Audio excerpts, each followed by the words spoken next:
Too funny. All right, we'll talk a little bit about LCS as well. Yeah, LCS. No, they had the marquee matchup. We did say, Monty. We did tell them. We warned them. Dude, Cloud9 is so fraudulent.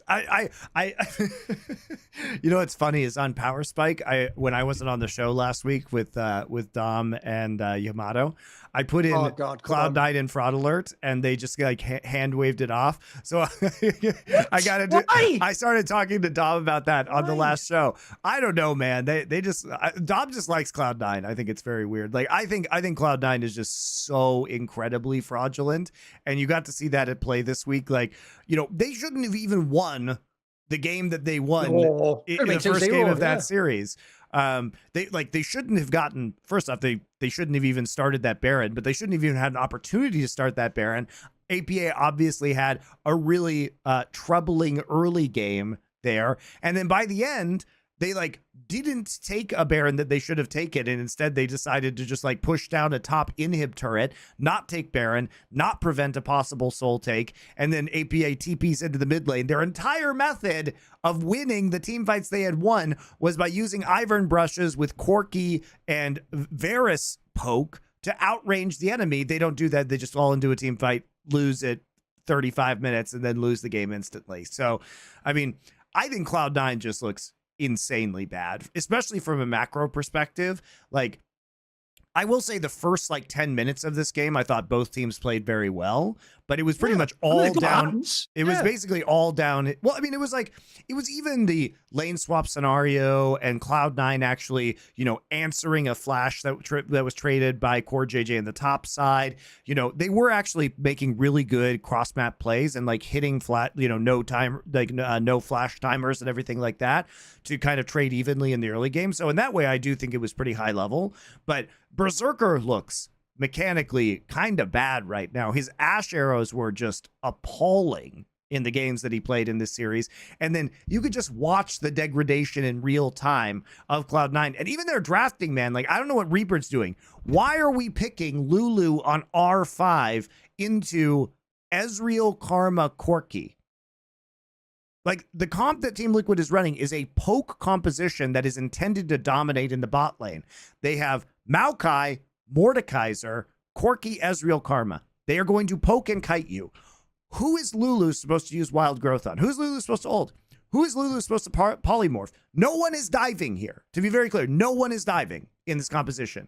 And so if you are going to like polymorph somebody or target them, you're never going to have that opportunity. You try and engage with Sejuani, Maokai presses R. Somebody gets close, Mordekaiser ults them. You can't even see them to help as Lulu. And you don't even do well in lane. So what the fuck are they doing here? And that's before we even get into the criminal third game draft where they blind pick Yone. Remember, Cloud9 has just spent the last 2 games of this best of 3 getting brutally outranged. Blind pick Yone.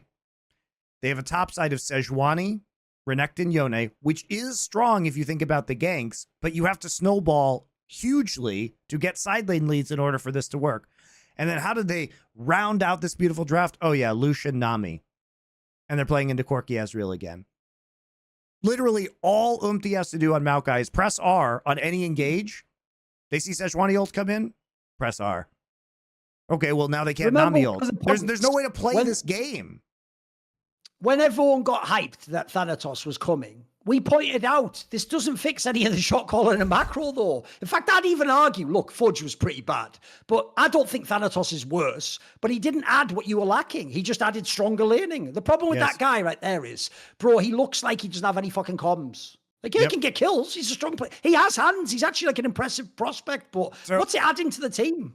I don't think it's just that he doesn't have comms, Thorin. It feels like I trust that his English is good enough at this point to be able to say, like, I don't have TP. The problem with Cloud9 is they play as though he hasn't given them that information, which I'm pretty sure he has given them. And so they play, they like make him look bad by making stupid plays that he can't even be a part of.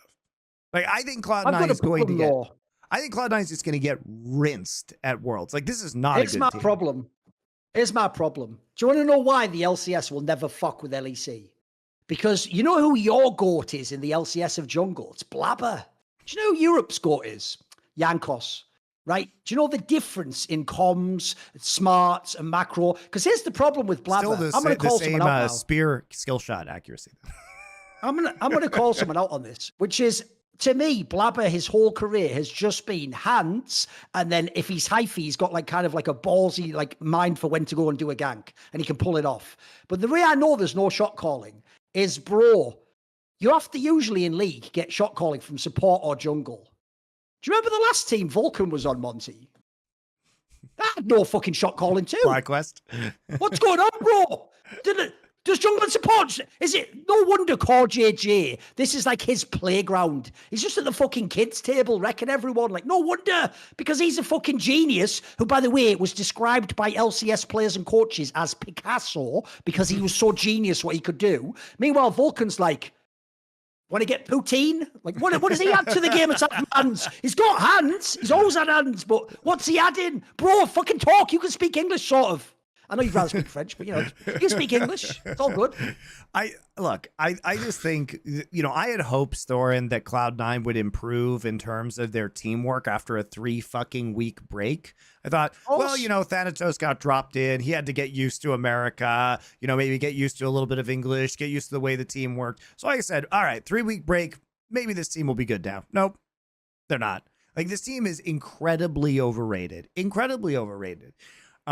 Meanwhile, Team Liquid, I mean, I do want to not just make this about Cloud9, because Team Liquid, they have demonstrated multiple times now that they can hang with very good teams internationally. And like, I do want to give credit to Yun and APA, who I did not think were going to be able to level up their game, but they absolutely have leveled up their game, especially that boot camp at MSI, I think did wonders for both of them. You know, this Team Liquid team, I said earlier this year, this team has world-class macro. They have they have proven my statement to be correct. I mean, they are very good at playing the map. Core JJ woke up out of a multi-year torpor that he found himself in, and he's actually playing incredibly well again. Maybe it was just a motivation issue. was a great addition to this roster, especially replacing horrible Pioshik. Was very underrated when it came to his abilities because he was on Breon and LCK, even though he was literally and very obviously the best part of that roster. So they really found a diamond, I think, in the rough there in plus his English was already super good. So that was a problem that they didn't really have to work on that much when he got here. He's also just kind of an outgoing guy, so that's helpful as well. And you have Impact, who is probably the MVP of LCK of LCS this split. He's been so good this entire split. So, you know, normally we only see that Impact when it comes playoff time, but it's been really, really pleasant to see Impact performing on carries, on counter picks in such a kind of he's played some strong way. Champions, yeah. So it's not like the traditional like stereotype, yeah. I mean, I think Liquid looks very, very good right now. And sure, EWC was not a great tournament, but they did play a good set against T1. They played a very competitive set against T1. And I think that they will continue to grow and they will continue to get better. I hope that they have time to hit up a Korean boot camp before they actually head over to Europe for Worlds this year. I imagine that's going to be in their plans. But this team is really great to watch. And actually, I mean, hilariously, this is probably NA's like best team in many years now, like actually capable of performing on a strategic level. Not to mention their coaching staff, by the way, which just continues to crush it. They play to their player strengths super well. Everybody's very well drilled in terms of the way that they want to play the macro game. Like, this team is excellently coached, excellently. No, I agree. Like, basically, for me, this is obviously the last team that was this good was like the double F Team Liquids when he was back at Corgi. That was years ago. It was in the 2019, etc., all the way back then. So no, this is a mega team. I also do think as well, with Europe having all these dodgy teams, like, they probably are the second best Western team. In fact, obviously, everyone wants to say that's something I hope we get at Worlds. Let's have G2 against TL at least in a best of 3. Yeah, it'd be nice. We have that match, please. Yeah. And also, I'll give Yon some credit. Here's what I'll give Yon the credit for. I also used to think they had to really cynically draft for him before. Bro, he actually plays all the meta fucking ADs now. Like, fair play. Yeah. He can actually play all the ones that a Korean player would pick. Yeah. It's not just like Hardforce Smolder or some bullshit like that, you know. You know, it's a big bummer that we actually didn't get like a losers bracket at Esports World Cup too, because like seeing G2 and Team Liquid now would have been really fun. Like, you know, if the Team Liquid can continue their trajectory and hopefully G2 wakes up a little bit, which, you know, could be a circumstance of, I mean, they've already qualified for Worlds at this point, so who knows how seriously they're going to take the season finals. But that means if they don't win or make the finals, they'll be the lowest seed from Europe going. So maybe that would motivate them. But it does feel like, if G2 can kind of whip themselves back into MSI shape where the meta shifts in a way where that's possible, it's going to be a really potentially very exciting match. And fortunately, we still don't have a loser's bracket at Worlds, so we could miss out on that matchup once again. But it would be fun. It would be fun to see it. By the way, here's the problem. If you want to take like the T1 series from EWC for Team Liquid, yeah, that was actually very impressive display of what they were capable of. But before anyone does, because I know everyone's going to go, maybe TL is the best Western team. They're not. We've just described that their best competition is a team playing without fucking any macro or comms or fucking shot calling. Like, that's who they get to look good against when they're domestic. G2 still is playing against BDS, who has pretty good macro. They're playing Fnatic as Razork, who's a fucking demon right now. Like, they're playing some competitions. They have beaten Fnatic twice now. But we'll see. Yeah, but my point, whatever. And go then, double down then. Go then, motherfucker. Say they're better. I think you just made the argument. I think right now, say TL is better than G2. Right now. No, because you cheated by saying right now. So when we get to Worlds and they're not, you'll go, I meant right then, Thorin. When we could never know. We'll just have to imagine. Hey, no, Thorin, just say they're going to be better. Thorin. We can check. We can check on this after playoffs are over. I'm happy to say before Worlds which team I think is better going into Worlds. That's not very hard. We can definitely do that. So I'm going to say this, Monty. It's that a zero Rihanna meta, baby. We're going back there. Yeah, so that makes me a little nervous. Not gonna lie. You can play it for you. You know what? I think I can take that for caps. I think we'll take that one. We take those. It's all good. We take those. So yeah. I obviously, like, I'll say which team I think is better before we get into Worlds, but I'm just saying I can't predict the future of the patches, nor the playoff performances. So I will give a hard answer on that one, though. I promise. Now you know, Monty, why there isn't yet hot take point made in League of Legends. You know what?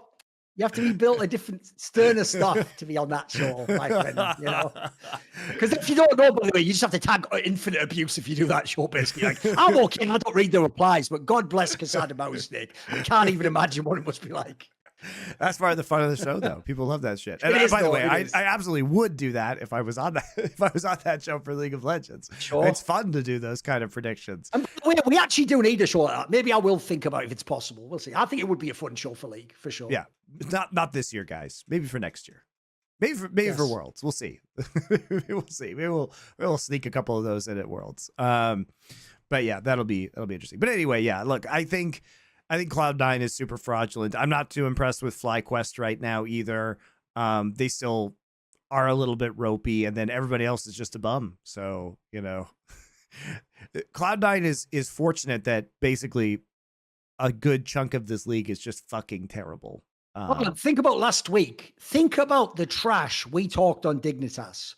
Bro, NRG, that story died on the vine so fast, Monty. It became vinegar. It's garbage. Like the NRG ship, which was only last Worlds, guys. If you're all hyping Faker because he's world champion, that was when NRG was good. It was only at the end of last year. That team, they don't even look like the same one. Well, they look like that fucking shit Rick and Morty episode where the toxic version of them came out and was just all like, this is just the bad version of NRG. What is this? A rant I had on Power Spike was talking about how, any serious sports league, just like you brought out the fact that, why isn't Gen G's story just plastered all over League of Legends esports right now?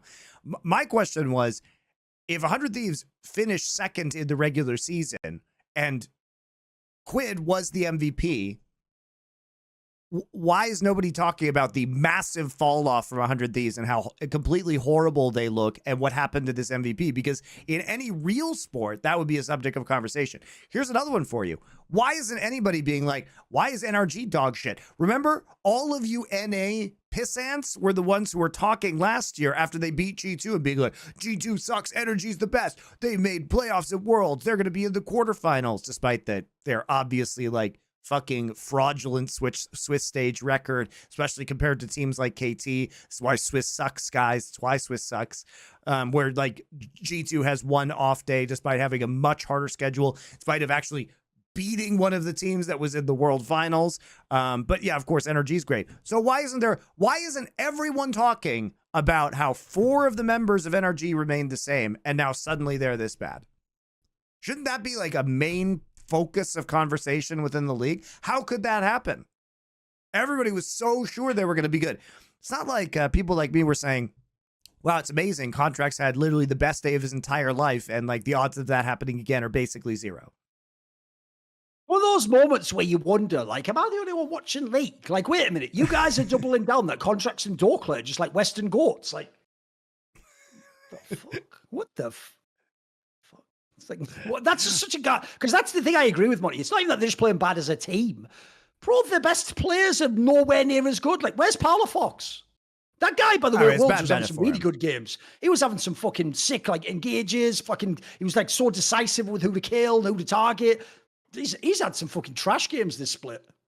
I do think it's a bad meta for him, but you know, the downfall of some of these teams, it's like it doesn't even matter because the LCS is so narrative driven just around the teams that actually have legacy or the players that have legacy, that I think a big problem with the LCS, people say, oh, well, people don't give a chance to the NA players to even compete. Well, if you believe that, then why isn't the LCS doing a fucking parade for NRG after Worlds last year? Why isn't the biggest story that the NA team to actually make it out of Swiss is dog shit this year?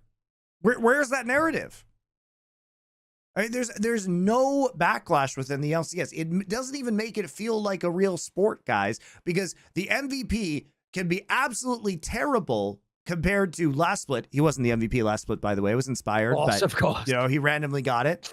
You know what? 100 Thieves. Look at all these new players. They're so good. Oh man, Sniper, what a god! 2nd place in the regular season. Meanwhile, their team is just completely awful this split.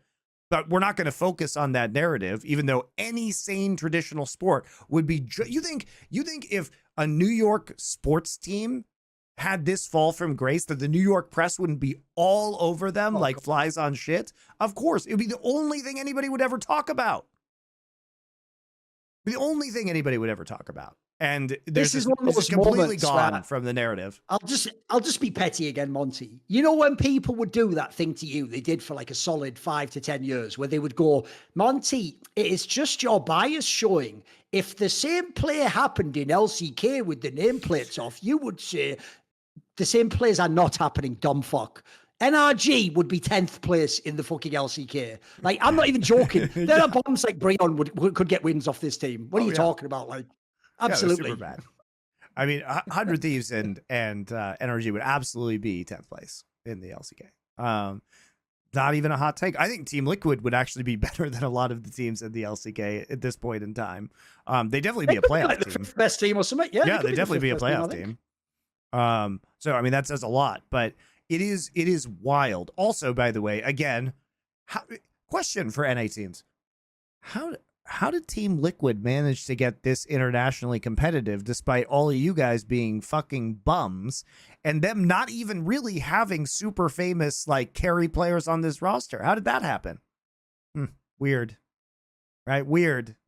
So it's almost as though it was always a motivation issue in NA and a teamwork issue, and not like an import issue or a native talent issue. Strange. And think about what they actually did, because as we're pointing out, Monty, this is another team where I praise the coaching staff a lot. If you don't know, guys, Spawn was the academy / challenger coach for years, like 3 years or something mental, or 2 years or something. And like, he was around the whole time. He was around LCS the whole time. And then what happened is they finally promoted him now. And I'm sure he experienced all the other rosters and all that. And he knew all what was going on in the org. I'm sure he's simpatico with Dodo, the GM, etc. And this is what happens when you put the staff together. But nobody, here's the other thing, Thorin. Nobody else wanted to hire him as head coach prior to that, apparently, or maybe he said no, I don't know. But also, it's not like he wasn't a known quantity. This guy was a guy who was casting the World Championship, who clearly had knowledge because you could hear it coming out of his mouth on the broadcast. He was a very good caster. So it's not like he didn't have the information. And again, it just goes to show, how could teams spend years passing up on a guy who is like clearly the best coach in LCS right now. Clearly. Also, you know that thing at the moment the Zoomers do where they go, I'm him. Well, obviously, as a team, you'd have to say, we're us. Well, if you get Spawn's surname, his surname is Tiberi. And if he's Tiberius, then he's the emperor of the LCS. There you go. There you go. He's worth his salt. There you go. That's a reference for people if they know what we're talking about.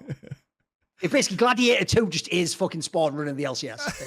I haven't seen the film yet, but I imagine it's probably like that. Yeah, I hope that movie's good. Anyway, I think it's going to be good. I think it'll be like a sleeper. I think it won't be as bad as people think. It might not be one of the greatest films of all time like Gladiator, but I think it'll be like a sleeper. But you look at some of the actors, it could be good. Sure. Yeah. I like to give Ridley it a Scott chance. generally. So yeah, give it a chance. All right. And also, by the way, do you know another angle I could quickly throw in as well? All right. He even used to be like the fucking Oceanic region caster. You also could have hired him for the LCS, you daft fucks. Why wasn't he on the broadcast? You know what I mean? Riot, by the way, Riot are the kind of people, Monty, who would literally, you know, like that classic thing. You can't really do it with the internet now, but it used to be the thing in like the 20th century, where if you were like an expert in art or books or things like that, or comics or fucking models, what you would do, Monty, is you'd go to thrift shops and secondhand shops where the guy who owns the shop doesn't know the value of those things. And you would look, like in your favorite movie, The fucking Ninth Gate, you'd look for the secret thing where they don't know that's actually like a first edition of like comic or something. And they're selling it in a bargain bin for 25 cents, you know, and you go, I'll take this, thank you. And then you go and you sell it to like the collector for $10,000, right? Well, what's mad is Riot Games is like the guy who has no eye test. It's only once people already make it that everyone in the Riot Games circuit see really like, oh, he is good now. It's like, you could have had him the whole time. He was just sat over there. You're like, but who is he though? What has he ever done? Like they can only, by the way, what that actually shows, I've always said, is if you can only acknowledge someone's good once they've won, you don't actually know they're good. Do you understand that? You don't know they're good. You just arbitrarily go, he won, so I guess he is good. No, that's the eye test tells you if they're good. It's why, if you notice, I don't start with all accomplishments. Why I say Rookie's the best player ever, because I've seen him play, mate. I could wax lyrical for half an hour about how this guy played in the Champions and the way you interact with teammates. Then we'll get to the trophies. You need a trophy. The joke is, by the way, you ready? I'll make you a prediction.